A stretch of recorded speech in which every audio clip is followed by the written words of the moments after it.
Bonjour, Martin Séguin pour Parlons Bois. Aujourd'hui, on va parler vis. Les vice-présidents, les vis cachés. Ben non, les vis à bois. Ben non. Y a-t-il d'autres sujets d'intéressants à sa planète? Bon. Premièrement, je tiens à remercier tous ceux qui se sont inquiétés pour moi, étant donné que ça fait maintenant plus de 2 mois que j'ai mis aucune vidéo sur YouTube. Disons que j'ai eu des petits changements personnels. Rien à voir avec la santé. La santé va super bien. Disons que c'est plus d'un point de vue matrimonial. Sur ce, aujourd'hui, je vais vous parler vis à bois. Il existe quelques modèles. En fait, on va parler vis en général, mais plus spécifiquement vis à bois. Un auditeur m'a communiqué pour me demander d'expliquer pourquoi utiliser avec le kit Craig, le kit des trous en sachet, les pocket holes. Le fun, juste en parler, il apparaît tout seul.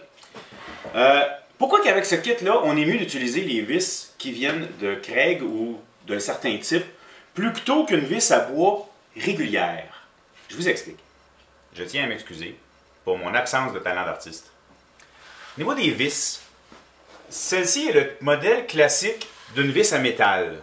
Peu importe la tête, on voit le genre de forme champignon, c'est ce qu'on appelle une vis à métal. La vis à bois classique a une forme conique, qui fait en sorte que quand le morceau de bois arrive avec la forme du cône, ça émet une pression. Ça permet de... ça prend la forme et ça place le bois à sa place. La vis Craig a plus, ou la vis du kit de trous en sachet, a plus une forme comme s'il y avait une rondelle en dessous de la vis, qui fait en sorte que la pression est égale un peu partout, dans le but de bien faire coller et de s'assurer à ce qu'il n'y ait pas de mouvement.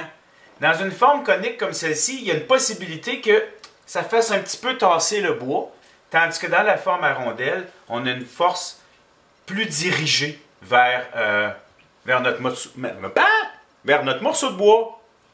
Donc cette vis est très adaptée pour les trous en sachet. La grosseur de la rondelle est vraiment faite pour le trou qu'on a percé. Également, elle est auto-taraudeuse, c'est-à-dire qu'elle va faire son chemin elle-même, elle va percer elle-même. C'est pour ça que j'utilise toujours ça. Et honnêtement, quand on les achète en grande quantité comme moi, là, à 1000, au moins 1000 unités, sérieusement, le prix, c'est non significatif l'économie que je pourrais y faire.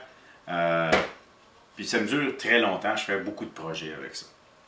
La vis à bois classique ou la vis à métal, ça s'achète dans une quincaillerie très standard, je n'ai pas besoin d'aller dans des endroits spécifiques. Pour la vis à métal, je ne m'y connais pas beaucoup, j'y vais à l'œil selon ce que j'ai de besoin. C'est assez rare, je m'en sers. Les vis à bois, eux, notez que ce qui est important, c'est la grosseur, en fait, selon vos projets. Je ne pense pas me tromper en disant que la grosseur numéro 8 est la plus populaire. 6, c'est un peu plus petit. 10, c'est plus gros. 12, encore plus gros. J'ai ma petite collection personnelle. Je vous suggère un petit kit à tiroir comme ça qui permet de conserver les vis avec des séparateurs selon les grosseurs.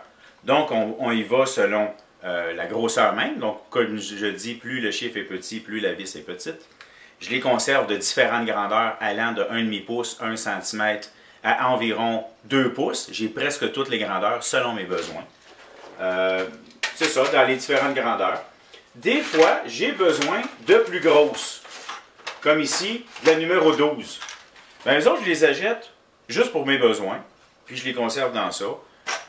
Ça fait la job. C'est pas quelque chose que je vais utiliser fréquemment. Il y a également 2 têtes de vis qui sont populaires. Dans la vis à bois, c'est la tête carrée. La tête Robertson. Une invention canadienne pour votre information. Il y a également, à certaines occasions, des têtes étoiles Philips. C'est un monsieur Philips qui l'a commercialisé. De là sa popularité. C'est arrivé après la Robertson, la carrée. Plein d'histoires, de légendes urbaines sur qui a inventé qui, puis c'est parce que c'est des Canadiens que les Américains ne voulaient pas. Puis Henry Ford a décidé d'acheter ou de ne pas acheter le brevet parce qu'il voulait faire son char. Puis en fait, c'est Cadillac qui s'en est servi. Fouillez sur Google. Google est votre meilleur ami. OK? Par contre, pour moi, là, la tête carrée, personnellement, je considère que c'est la seule qui devrait exister. Sur ce, c'était Parlons vis. J'espère que vous avez apprécié.